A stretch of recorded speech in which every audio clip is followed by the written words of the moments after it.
Hey y'all, welcome back to Made It Out. Today I'm here with professional golfer, podcast host, and founder of All In Golf, Tish Alyn.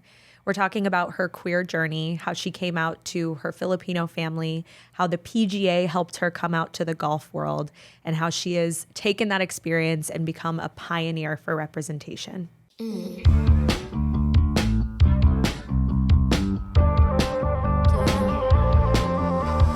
Thank you for being here. I'm happy to be here. I'm so excited to have you here. I'm so excited. It's kind of funny. Like, I feel like we followed each other online for a long time. We're both like in the queer world. Yes. But we didn't meet until we went to Disney World on a brand trip. Right. Which is wild. Because you were the plus one. And I'm like, wait, what? Yeah. But when I first saw you, I was like, what? That is the first time that we met. That's so crazy. Yes. Yeah. So it's good to have you on the couch, finally. You. Happy to be here. And I want to talk, you mentioned that you don't get a lot of like airtime, I guess, to talk about queerness. Yeah, that's very true. Being in golf. Yes. Well, golf is a very male-dominated sport. And it's like when we speak in golf, it's very like to the youth and to growing women's golf and to, the professional level and like broadcast level. And so like there isn't a lot of room for queerness in golf at the moment, but it is becoming, which is great. Like if you ask me like when I came out publicly, like in 2019, how that was scary. But now I feel like it's a lot more accepting, but it's still kind of like, okay, just continue as is. Right. Business as usual.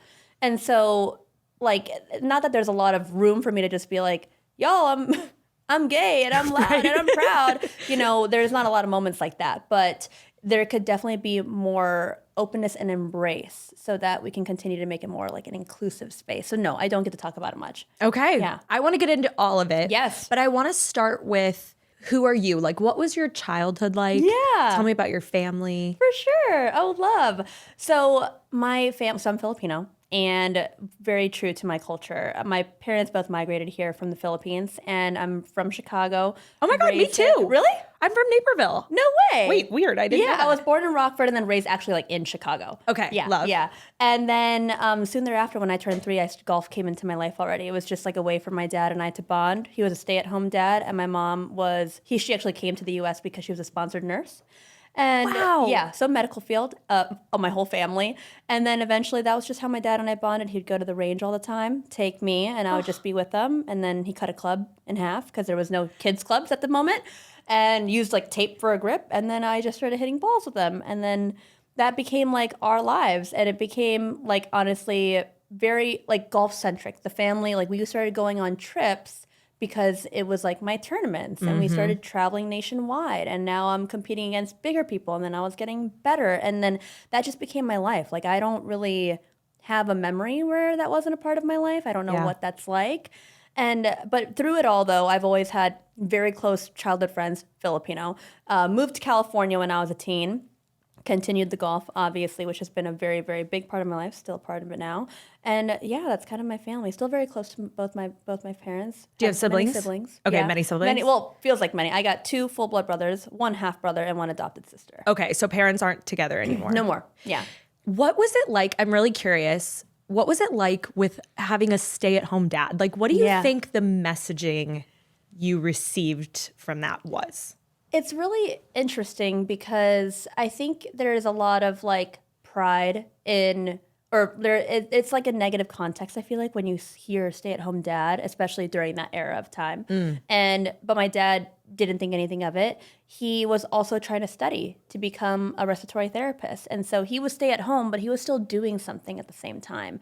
And it was a very pivotal and influential moment in my life because that was the moment that my dad and I bonded. Yeah. And like through our highs and lows, because my parents are no longer together and we've had our interesting quirks in our relationship, the sport and the way that we became and how he used to train me is always what keeps us connected. So as long as golf is in my life, I know that he will always be in my life.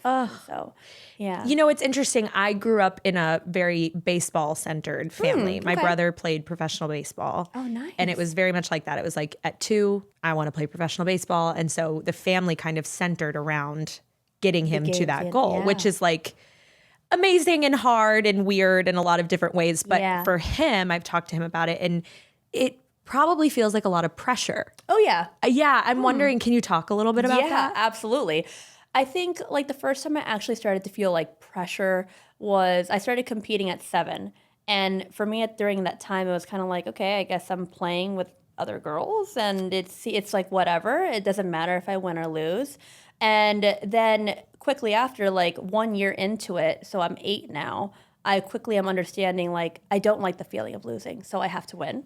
Ugh. And when I win, I get a lot of praise. When I win, I'm so loved. It was a really unique, like this is me looking back at it now, right? Sure. Obviously in that moment, I'm not thinking this. It was like, oh wow, this feels really good to win. That was it.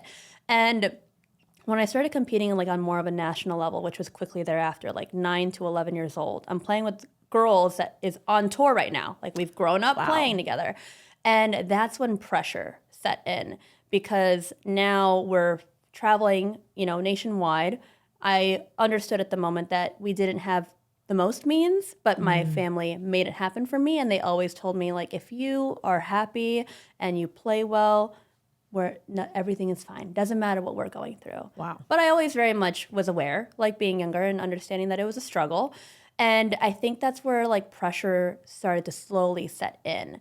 And when I went through a period of a lot of loss, just like literally losing, physically losing, my game not being there, I started to really feel the pressure of watching my peers beat me and move to a higher level than me. And then seeing how my parents were distraught and seeing how golf is something that made my family so happy. Like I'm sure like in your family, whenever your brother thrived, it was a celebration for everyone, right? His win is your win. That was it for me. And I was the only child for 10 years there. So it felt a little like the be-all, end-all when I didn't perform well. And that's when pressure started happening. Yeah. And so, yeah, it's pretty crazy. I mean, I guess that explains like why I do what I do now, because like I can handle a lot of pressure. I like being in front of camera and I like the way it makes me feel and things like that. But I think it really derives from the precedent of if you play well, or if you do well, it makes you feel good and other people make you feel good. It's like a really like... It's like linking unique. those two things together. Yeah. Like love comes with winning or love comes with doing. Yes. Interesting. Conditional. Yeah. Wow. So how did your queerness play into all of this? So queerness didn't play into it until I was 23 years old. Wow. Yeah. So early 30s now. And I didn't realize my sexuality literally until I was 23. And so I played golf all my life. I played in the high school, collegiate, professional level. I was with a high school sweetheart with a boy for 7 years. He literally had a ring and he was ready to propose to me. And still to this day, like I will always note him as like my first love because I genuinely really love him, still love him now. Like he was a pivotal part of, 7 years, you just don't just throw it away. And it's funny because when I realized my sexuality, in the long story short, we were on the rocks, me and my high school sweetheart. And I somehow fell in love with someone else online. And it was a woman. And it was really, Did you know it was a woman, or was this a catfish situation? No. Okay. Oh my God, no. Well, we've had that on this podcast too. So No, definitely not a catfish, And it was a really interesting place because, like, I think it could be looked at as like, well, you basically cheated. And I'm not trying to say otherwise, but in that moment, I didn't know any different. It felt like a friendship. Yes. Right? It was like, wow, I really resonate with this girl who's also in the golf world, and we're connecting and whatnot. And it was really like a slow growth. And then it wasn't until she told me that like I'm actually bi. And it made me just feel something. I felt something. And I had never felt anything before. And I went back to my boyfriend, or we were really on the rocks at the time. We were trying to figure it out.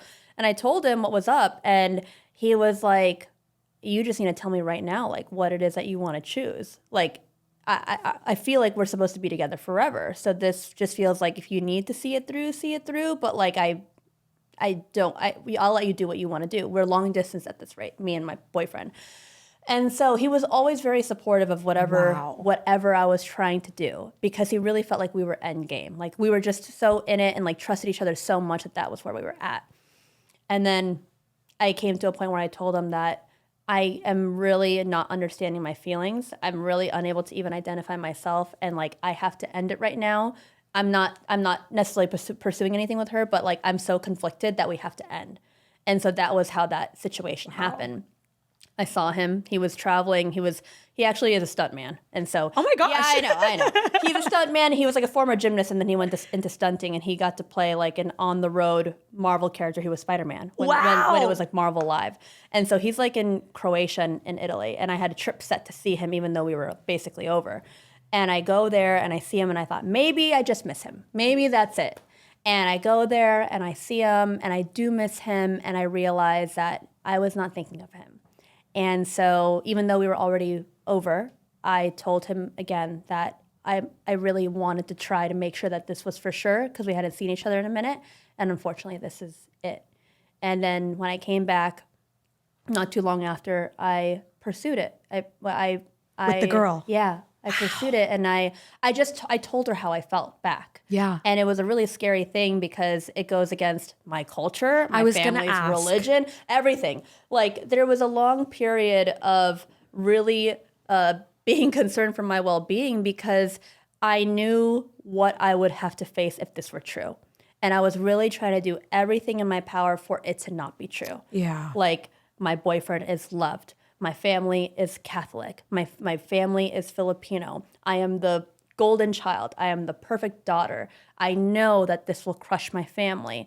And it will, and in my family, I have no one in my family that's like gay, for sure not lesbian. And so when you don't especially have any examples of it, it makes it so much harder. Yeah. So much harder. And what were the conversations like?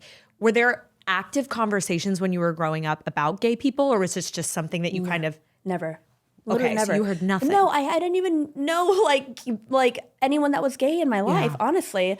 And like you'd go to Catholic church and you'd hear some things about, well, honestly, like any man and woman being together before marriage was already a sin, but you would hear things about, two men or two women, like that's also a sin. Yeah. You just knew that it wasn't something that you crossed right at the end of the day. And I remember in high school, maybe was it high school? Yeah, like around high school, I think it was the first time I met a girl that was lesbian.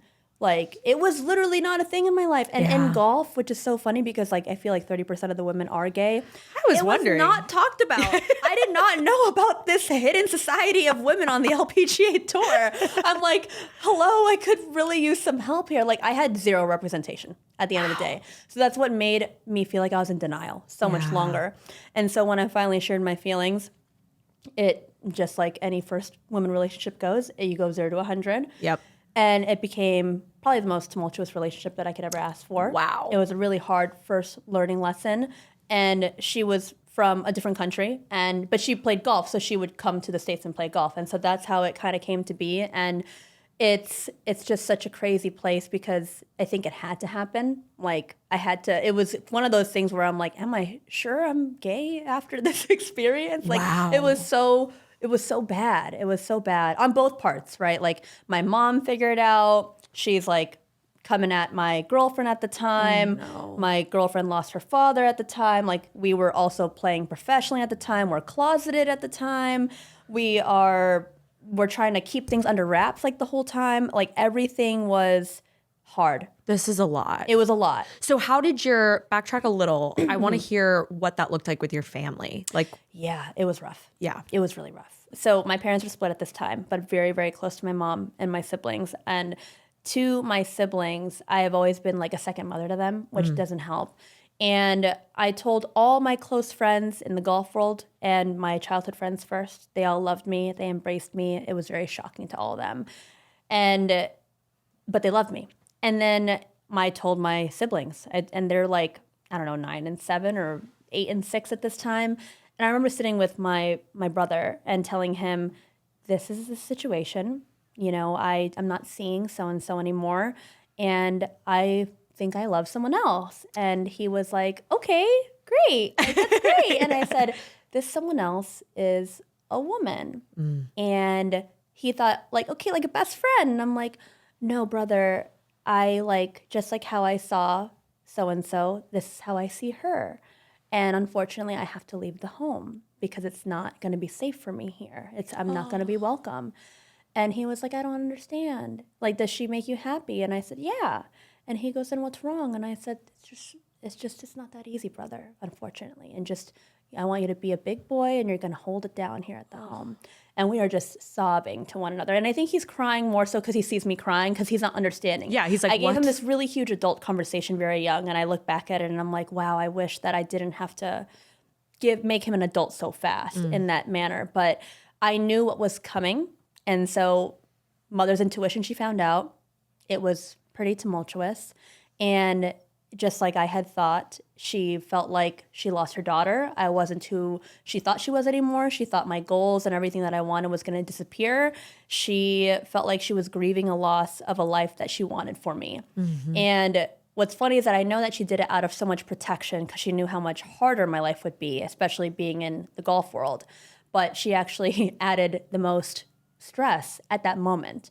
And it wasn't until 2 to 3 years later that she came back around. But she came back around because she saw how broken I was from that given relationship, that it made her give in. And it was the first time where I really saw, like, love can really override many things. It really can. Like, if someone truly loves you, it can override your beliefs, your religion, whatever it is. And my mom was living proof of that. And I can give her all the hardest time for those tough 3 years. And I'm trying to be a professional golfer at this time. Yeah. You know, my money is draining right now. I'm like negative in the bank, trying to play, getting injured, closeted, all that shit. But my mom welcomed me back with open arms when she saw me, just because she could not believe the state that I was in. Yeah. And I forgave her pretty soon thereafter. And it was a very, very crazy way to evolve our relationship, but it needed to happen. Of course. Yeah. How did you see that playing out in your golf world? Man, it was tough. Yeah. It was so tough. And like, again, there's like this hidden gay society that never fucking opened the door to me. And I'm like, just because I didn't look it doesn't mean you don't welcome me. It would have made me feel a lot safer. So I'm romping around as this pretty new professional golfer. I had 1 year on tour, realized my sexuality, played another couple years on tour, grinding it out. And we're telling our close friends that, you know, me and so are together and we're both playing. And everyone essentially kind of held this secret for us. Wow. And it was it was cool to see in such a way as like how many people would go as far to protect you, right? Like in that way, I love the girls that I played on tour with because of that. But it was always going to be a push and pull because sponsors in golf are typically older white males. You are always in the room with people who are higher than you that are typically conservative and male. Yeah. And I'm just trying to figure myself the fuck out right now. Yeah. And so I'm constantly having to play two sides of me of like, this is the person that I love.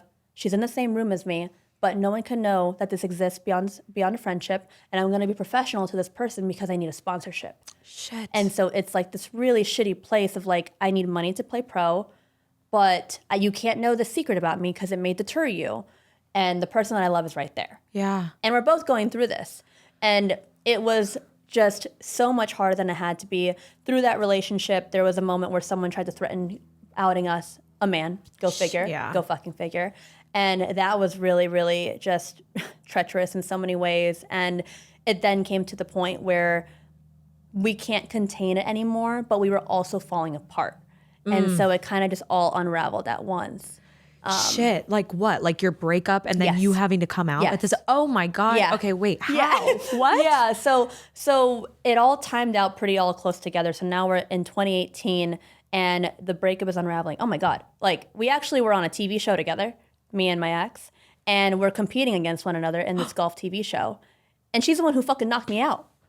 Oh, I'm like, that. what the I fuck? hate that. I'm like, what is happening right now? And then all the girls that are in the competition know the truth that we're together. All the men are like, what's the big deal? It's just like a competition. And I'm like, you don't understand. This is so much more depth right now. This is more than just the money right now. This is our relationship. And so soon thereafter the show happens, we kind of fall apart. That's when I come back home to my mom. And I tell her all the truth.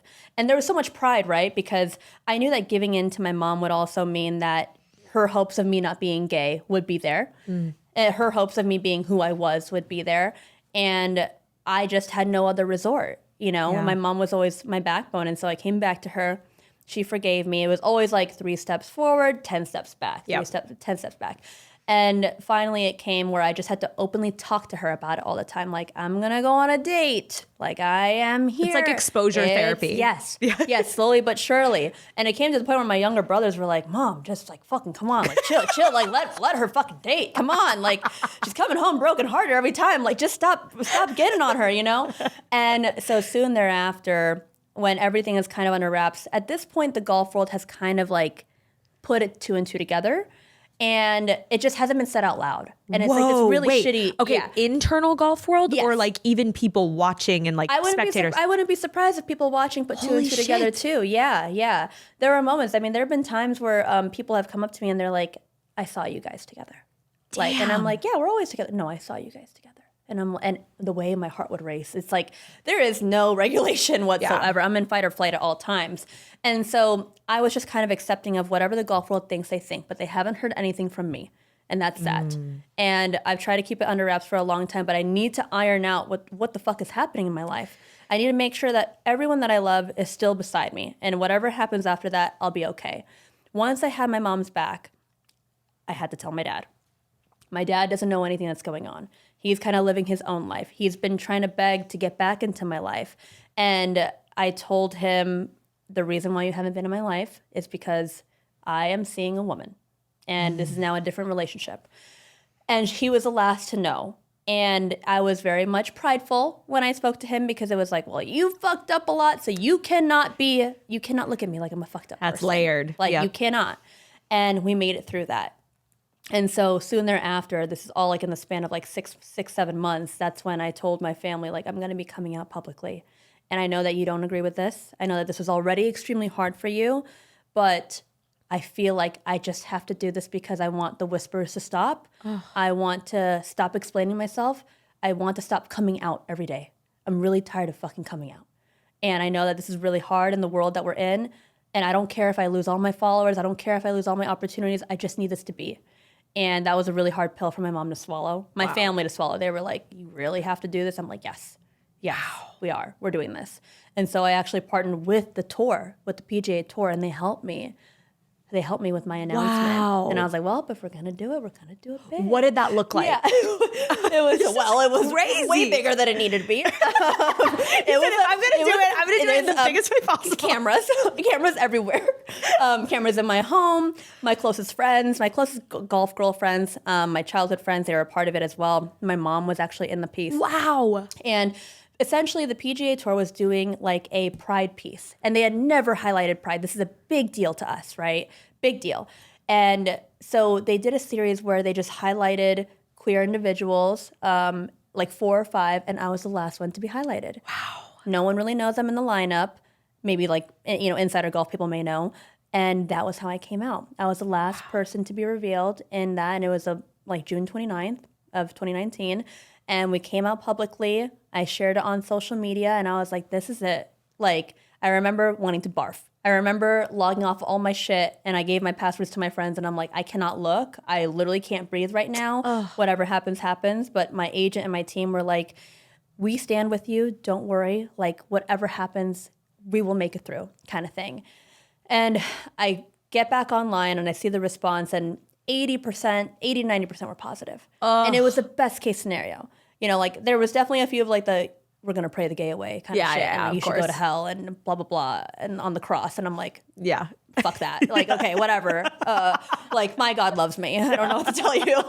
And after that, it was honestly the most freeing experience. Like, I feel so really, I'm like, yes. I feel like I've been on a journey over here. I know. I'm giving try living it. Like, holy shit. It's like so much like rise. And then that moment was like the first moment that I felt like I finally chose myself. Yes. Like, everything I'm doing is like to win and to appease other people, to get this gig and appease other people, make my family proud, take care of my friends and family. And so that moment I was like, this is the moment that I need you all to stand beside me. I don't ask for much, but this is it. And what a beautiful like message I have like chills, like to your inner child, because you always equated like winning with love and being good with love. And this was this moment where you were like, this is just who I am. Like, I can't help it. And you were received with love. And that is so healing. Yes, dude, it was so incredibly healing. And even just to like like I said, golf is a very conservative world, and it just is. It's all I know, right? But to go out in public after that moment, and I've had older men come to me crying, saying like, I saw the announcement.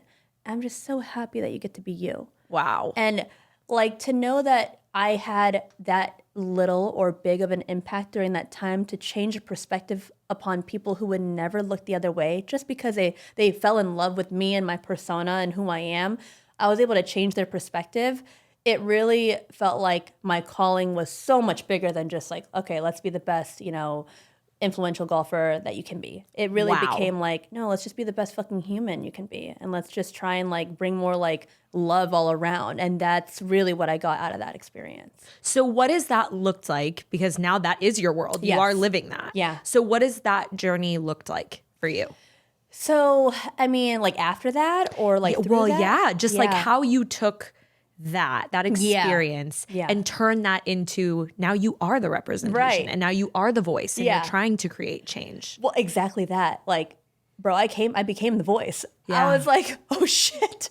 Like, I didn't realize the responsibility and the weight that it carried, right? Because again, I'm now being a little bit exposed to the gay world in sports and especially in the golf world. I had so many people reach out to me, some pro on the men's side, a lot on the women's side, and then a lot of just people in general that were like, I love golf and I've always been in the closet and like hearing your story makes me feel seen and now I feel encouraged to want to come out. I wasn't necessarily prepared for the weight of that responsibility after, but I stepped into it because the reason why I came out was because there was no representation and I needed to be someone that could be there for little Tish, right? And there was some part of me that was like, well, fuck, if this hasn't been done, then imagine how many other people could be in my shoes that could be hurting themselves maybe because of it, right? In sports or in general. And so that thought that came to my mind really became true. Yeah. And after that, there were a lot of doors opening naturally from a business perspective because I came out, which was obviously amazing. It's not the reason for coming out. I'm not here to wave rainbow flags for opportunities. Right. And like, I'm like, oh, June, my time to fucking shine. Let's fucking go. Let's get that dough. And like, it was never that. And it really became like, now it's my responsibility to be this person. And I think a lot of people in the golf world look to me in that way. I don't want to say that I pioneered it by any means, but I have noticed that there has been a lot more confidence in other people to speak their truth that are in the golf world now. Wow. And if that is a ripple effect because of me, then that's all I could have asked for. Yeah. And we are here now where there is a lot more representation in golf. It's spoken about more. And I kind of feel like that I may be that token child because I was one of the first to really come out. Like there was a couple LPGA players that kind of came out, but they did it in a way that was like, this just is. I just am. Yeah. And they made it so natural. But that's like the goal, right? Right. It's like just like you start to share your partner, your boyfriend or whatever. Okay, you could just start sharing your fucking girlfriend. And now you live life as is. Like that's a goal. But golf is just not there yet. Yeah. It's still a little shocking. Well, and in many ways, like even the world isn't. Yes. Yeah. Right. It's we're like taking steps back. Yeah. Yeah. It is just one of those things that's like, because I get a lot of criticism that's like, well, you make being gay your whole personality. Well, you're right. Yeah.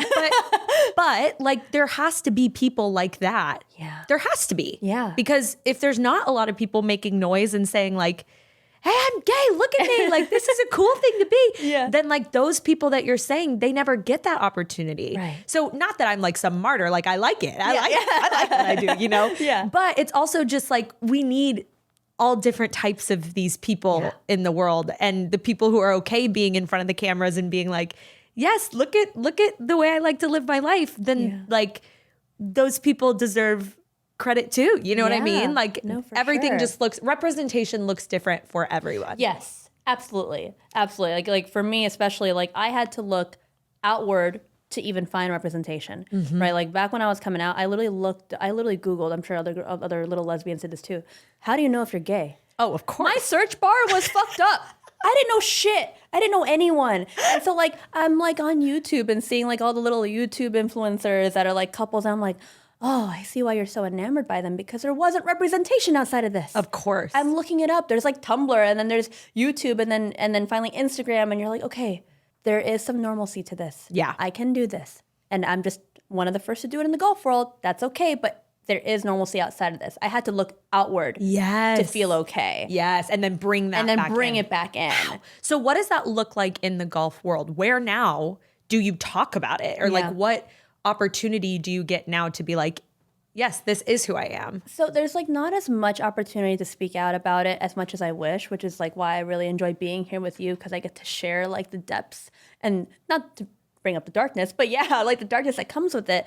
But the way that I'm able to show up, it's honestly like it's a gift in the same way as that when I show up as I am, because I am so outward with who I am and what I stand for, the presence is now automatically there. And I think in that right, when I'm let through doors that maybe weren't even a possibility before, I know that they're accepting me for everything that comes with me, everything that I believe in. Even if I don't get to bring it up, you know what you're getting. Yeah. You know, like you get the risk that I am. I'm like, whatever that may be to them. And so I think in that way, that's what representation looks like now. And anytime that it naturally comes up, like when people ask me about my personal life, I don't shy away. I'll tell you about my fiance. I'll tell you about my engagement. I'll tell you about like my moments, and I will talk to you as if we are just talking about a normal straight couple. And the best thing that I can do is maybe not stuff it down your throat in the golf world, but I can just normalize it. Yes. And the more you hear it, the more you see it, the more you see it from me, then the better everything will be. So that's kind of how it looks like now. And then of course Pride Month, there's like a little more noise there and a little more highlights and stuff like that. And I appreciate when people highlight me and my story outside of Pride Month. I think we're finally getting to that point where we can just celebrate this at any point. Yep. But there can still be more push, but we are getting there. What's the progress you've seen? And then where's like where you want to see it go soon? So the progress ever since, 2019 is when it came out. And up until now, there are so many more organizations that highlight LGBTQ plus community and in sport. And also there are many that are coming out now that actually highlight golf and queerness, which is something that's been done more so like last year and this year. Wow. Which is amazing. Like to know that that's even a place that it could be possible, especially with the climate of the world right now. Like we need that right now so that you know the community can feel safe, especially in this sport. And so there's been a lot more organizations, there's been a lot more support, which has been good. There's been a lot more conversation. And I think that when people are open to having the conversation, period, then we're in a better place. Because like legitimately before 2019, it was not talked about. It wasn't talked about. It wasn't even seen. Like there's still a number of players that I know on the LPGA tour that are fearful to this day of coming out in a manner that's like maybe too loud because they don't want to give up what they have.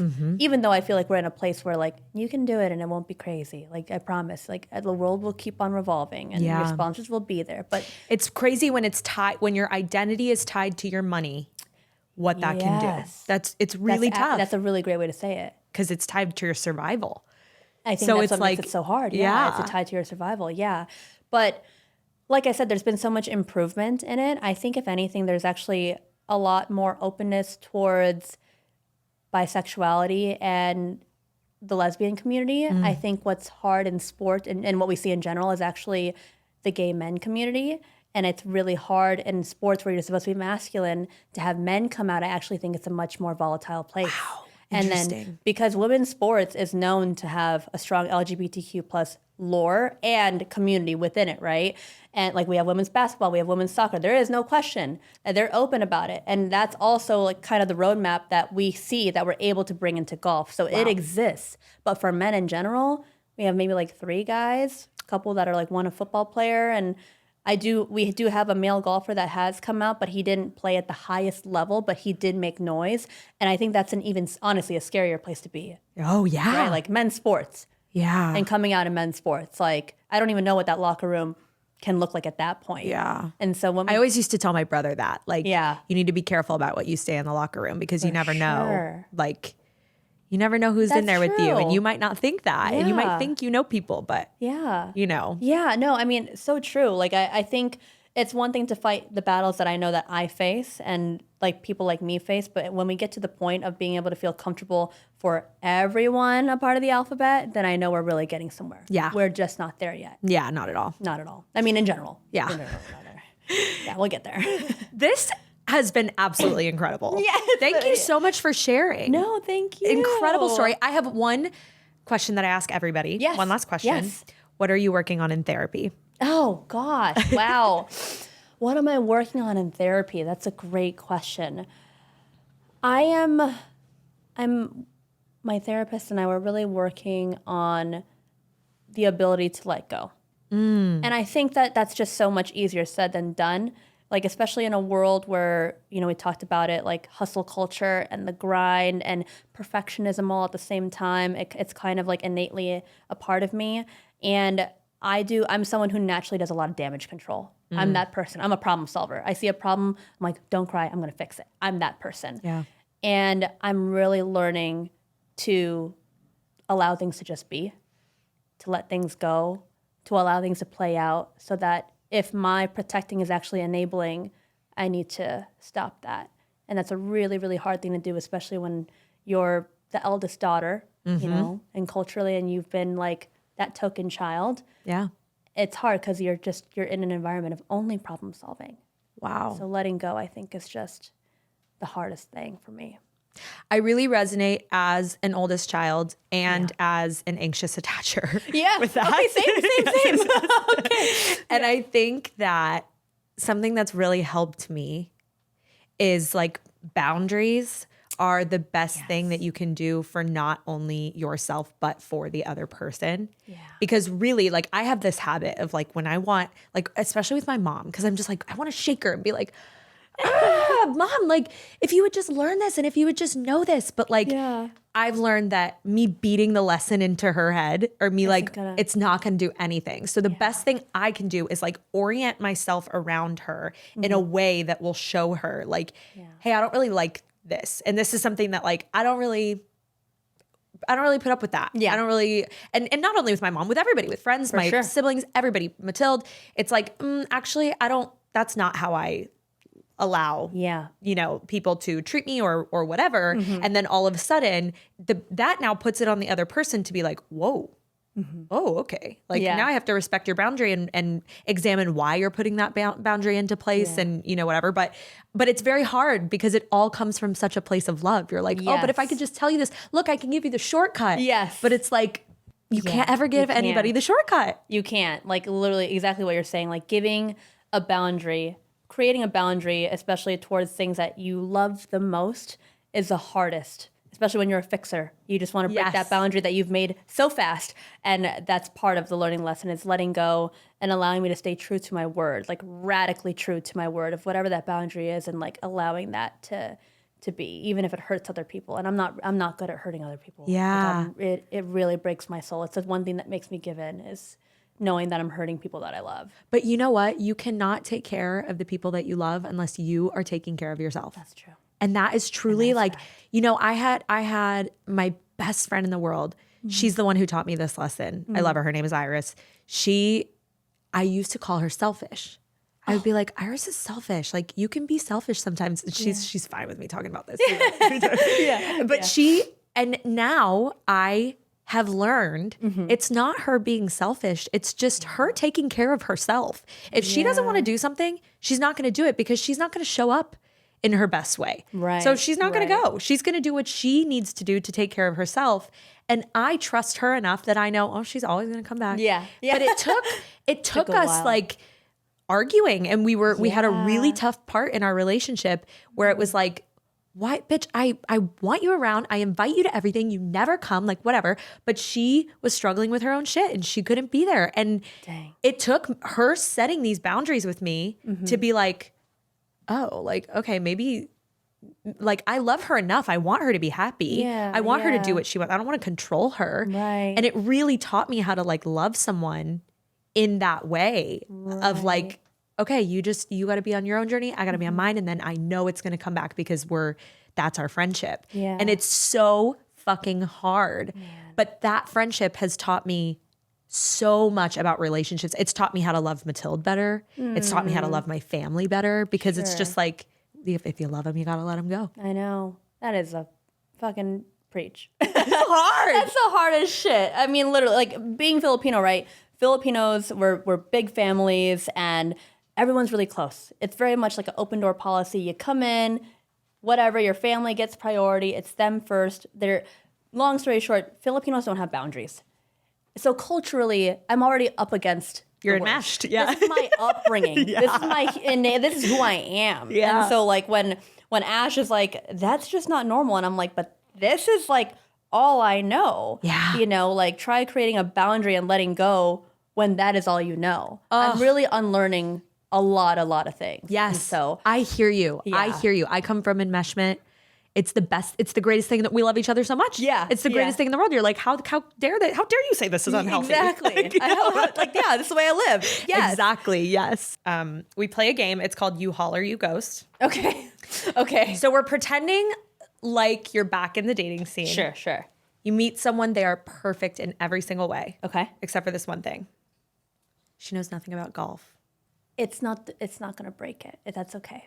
Okay. It's okay. Is there like a threshold? Like you have to know at least this much? No, you have to be willing to learn. Okay. I like that.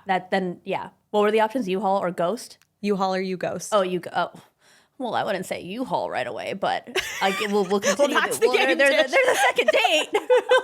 Okay, fine. Well, may U-Haul it. Yeah. Okay. Okay. When she makes a charcuterie board, it's hot Cheetos, goat cheese, and pepperoni. Okay. Have you ever had this? Not all together. I have. But I love like hot Cheetos and cream cheese. That was like back in the high school day. It was like hot Cheetos and cream cheese. There's like a legit song to it. So yeah, I'll U-Haul that. That's okay. It's good. Yeah. I had a friend who said, I'm going to make you a charcuterie board. And that was it. And that was it. And I Wow. was like, what the fuck is this? And he was like, don't judge. Don't judge until you try it. And now I'm like, actually, you're kind of onto something. I'll send you to the bathroom. I'm like, that's fine. It's fine. It's a meat, a cheese, and a carb. Chip. There you go. Yeah, Charcuterie. exactly. Okay.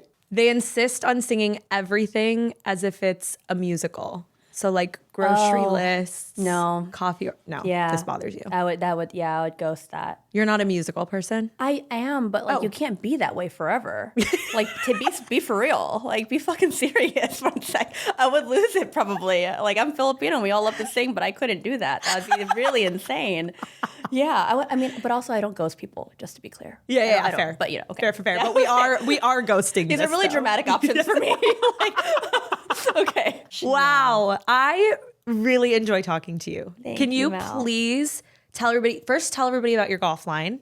Oh my God, yes. Please tell everybody about it and then where they can Yes. find that and where they can find you. Okay, absolutely. So yes, I just created a women's golf apparel line. We just launched end of May. We're actually launching our second collection in a week. And I don't know when this is coming out, but what people don't know is that the next line is actually going to be mauve. So it's a tone of pink.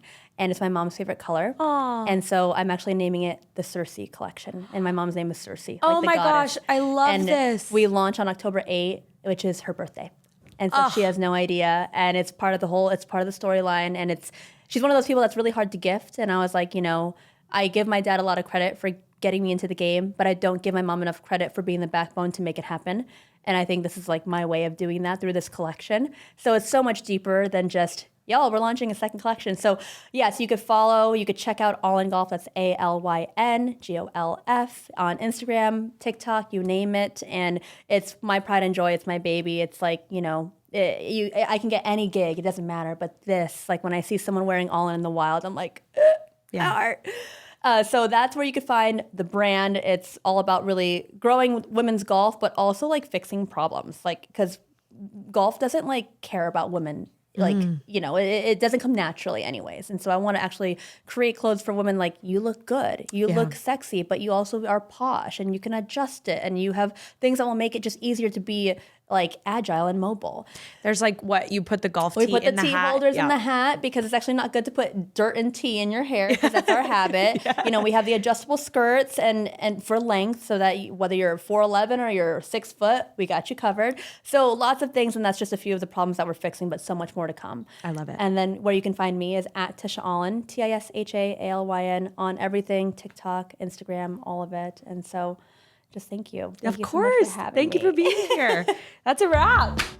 Thank y'all for listening to today's episode. As always, help us spread the gay agenda by writing an Apple review, rating us on Spotify, and sharing with everyone you've ever met. And if you haven't yet, join our subscription community, Made It In, for exclusive Made It Out Media shows, content, and chat rooms at madeitout.supercast.com. Made It Out is produced by Matilde Jordan and worked on solely by lesbians.